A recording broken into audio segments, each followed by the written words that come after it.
कृष्ण गोविंद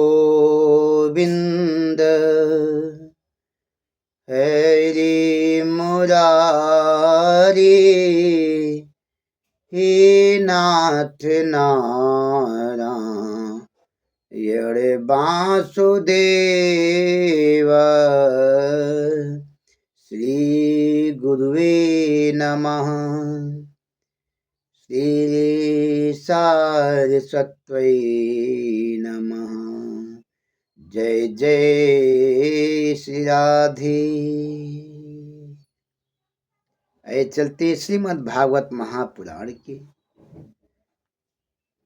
त्रयोविंशो अध्याय चतुर्थ स्कंध के, जहाँ पे महाराज पृथु की तपस्या और परलोक गमन के बारे में बताया जा रहा है।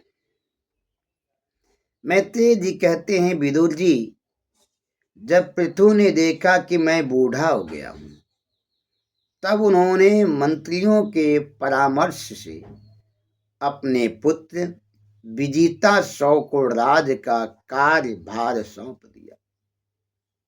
राजा पृथु ने राज्य छोड़ दिया और वे अपनी पत्नी अर्ची के साथ वन में चले गए। वहां उन्होंने वानप्रस्थाश्रम के अनुसार तपस्या की और भगवान की आराधना की। वे कंदमूल फल खाकर तपस्या करने लगे, भूमि पर शयन करते, सूखे पत्ते खाते, पंचाग्नि तपते, जल में खड़े होकर श्री कृष्ण की आराधना करने लगे। थोड़े ही दिनों में उनका मन निर्मल हो गया, सभी बंधन कट गए। जैसा सनत कुमारों ने उपदेश दिया, उसी के अनुसार ध्यान करने लगे। भक्ति भगवती ब्राह्मण्य न्याय विषया भवतः। पृथ्वी भगवान पृथु को देख करके स्वयं को सौभाग्यशाली समझने लगी कि आज महाराज बड़े ही शांत स्वभाव में, बड़े ही सुंदर कार्य हेतु मेरा प्रयोग कर रहे हैं। मैंने पृथु भगवान की व्यवस्था को देखकर पृथ्वी माता प्रसन्न थी। अच्छे कार्य जब किसी के द्वारा होता है तो प्रकृति बहुत खुश होती है। पृथु जी को साधना करने से अनन्य भक्ति प्राप्त हो गई, अंतःकरण पवित्र हो गया। उन्होंने जीव कोश को काट दिया, द्वैत बुद्धि समाप्त हो गई, अरिमादिक सिद्धियों को सिर झुकाकर प्रणाम कर के विदा किया। तब पृथु का अंतकाल उपस्थित हुआ।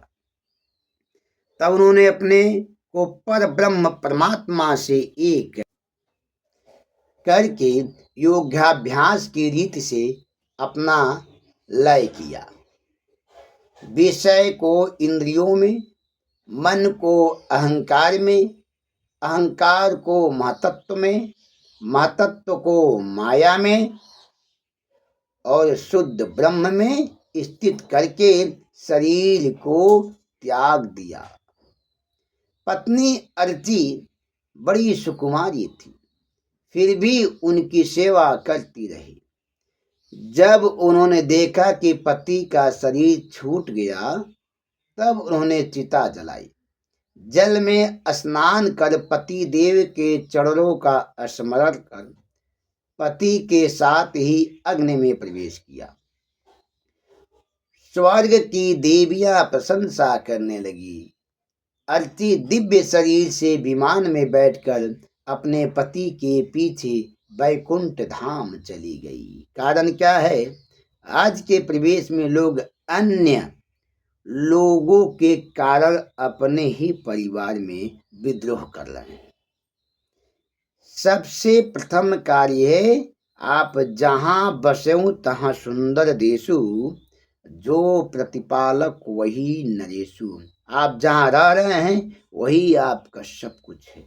जो आपका देख रेख करता है वही आपका राजा है। 2 मिनट के लिए तो बहुत से मित्र दोस्त हित मिलते हैं, लेकिन बाद में आपका ही व्यक्ति आपके साथ खड़ा होता है। इसकी फलश्रुति क्या है?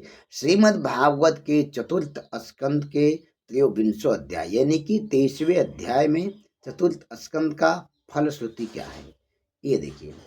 पृथु चरित्र ऐसा है कि इसको पढ़कर ब्रह्मादि चाहे तो अपने मन की वस्तु प्राप्त कर सकती है।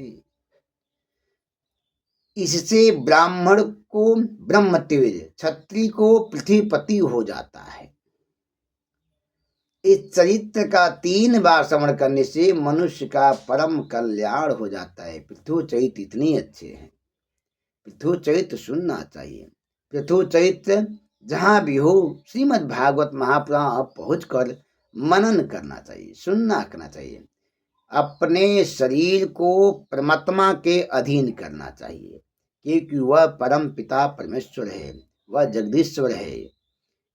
कभी भी वह कार्य करे जिससे आपका यश बढ़े, आपका जस बढ़े, आपका कीर्ति हो, ऐसे काम करना चाहिए। एक काम तभी होगा जब आप परमात्मा के अधीन होंगे।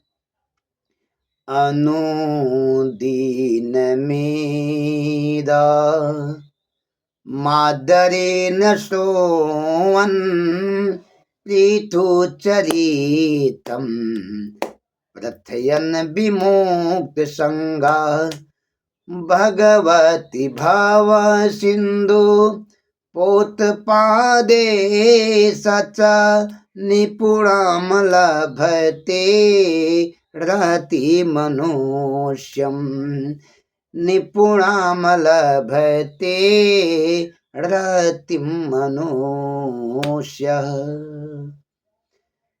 यो मनुष्यो विमुक्त फलाप्ति संग सन अनुनिधनम नित्यमादरेणे पृथु चैत्रम श्रवण्यम प्रथम श्रावणेन विस्तारंच भवति च भवसिंधु संसार सागरोत्तरार्थ पोतो नौ पादो यस्य तस्मिन् भवति निपुराण संसार निवर्तेन दक्षामरति प्रीति लभते।